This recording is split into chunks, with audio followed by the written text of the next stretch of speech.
This is Generation Stadia, giving you that daily dose of everything and anything Stadia related.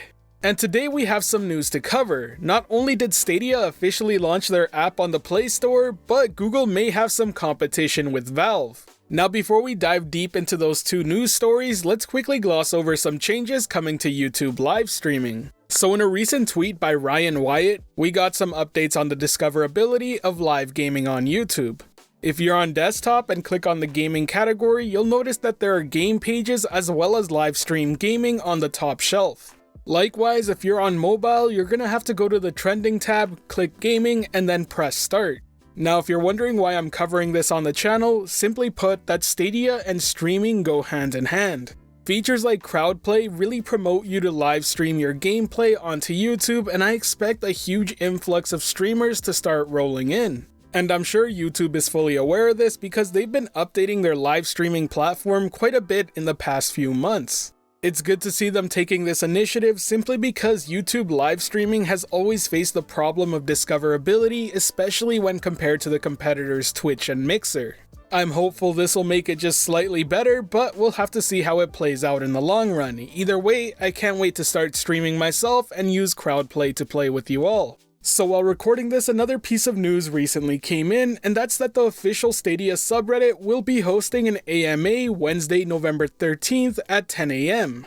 Oh, and that's 10 AM Pacific time, by the way, so be sure to mark your calendars and get some questions ready. The one who will be answering the questions will be Andrei Doronichev. Sorry if I butchered that name, but he is the director of product at Google, responsible for the gamer experience on Google Stadia. And that's not all we have to talk about, because he did start answering some questions on Twitter in which he states that the shipping will begin November 19th. Now we've had a lot of confusion when it comes to shipping date of the Stadia Founders Editions and Premier Editions, but this does seem to confirm that they will start November 19th. And I would definitely take his word for it any day of the week over customer support. Next up, we'll discuss the official Stadia app, as it's now available for you to download on the Google Play Store.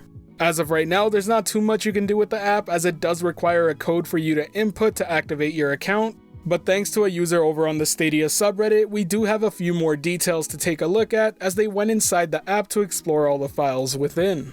As you can see, there's a ton of key art here, including the Founders Edition badge, but more importantly, the Buddy Pass is labeled coming soon. So this probably means that the Buddy Pass won't be available straight out of launch. Another interesting tidbit of info that came out of this is something called Chrome Cloudcast, which we really don't know anything about other than the name. Now if the key art isn't enough for you, then there's also strings that have been posted on the Stadia subreddit as well. Now the strings themselves actually give a pretty good representation of what we can come to expect. Strings already exist for achievements unlocked, family sharing, and a bunch of different game categories, including a demo section. You're seeing just some of the strings that have been found within the app right now on the screen, but do note not all of this is guaranteed to be out day one.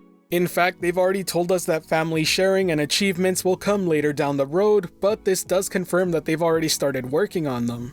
Now if you want to find out more or check these out yourself, then I'll be putting the link in the description below, so be sure to go check it out. There's a ton of information here. So much so that I may make a separate video going into detail about all the information that gets mined out of the app. Do let me know in the comments section below if that's something you might have interest in.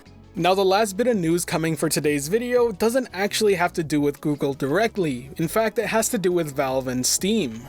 The Steam database Twitter account recently noticed an update to the JavaScript files in which it discusses Steam Cloud Gaming. And while we haven't heard anything official, the name pretty much speaks for itself. It does seem like Valve will be entering the cloud gaming space, and I'm very curious to see how that affects things. There's already been a ton of articles discussing how this may affect Stadia's future, but if I'm being real on it, I would be more worried about how it'll affect GeForce Now. While it will affect Stadia in one way or another, the truth is that Stadia is more set up to be a platform rather than a service, and right now GeForce Now's service is mainly Steam. Sure, GeForce Now may work with Uplay and Battle.net, but the truth is that the majority of PC gamers are probably playing their games on Steam. When it comes to Stadia, I've always described it being different because games are designed with the cloud in mind rather than just being provided by the cloud itself. To put it into simpler terms, eventually games will be designed with Stadia from the ground up that won't be able to run on other cloud platforms. Now, with all this being said, it does make me extremely happy to see another huge player enter the cloud gaming race because it's cementing the fact that cloud gaming is here to stay. To be very clear, we don't really know much about it other than the name, but I am curious to hear your opinions and comments on Valve entering the cloud gaming race. Do you think they have a major advantage due to most of our PC games being owned through Steam, or do you think they're gonna have to play catch up to Google and Microsoft's server setup? Do let me know in the comment section below. I look forward to reading your answers.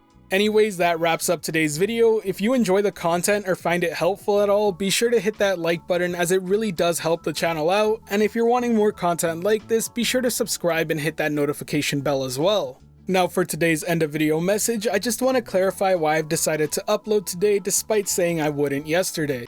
To put it simply, I was receiving a ton of notifications about all this news, so I thought it'd be important to push out the video anyways.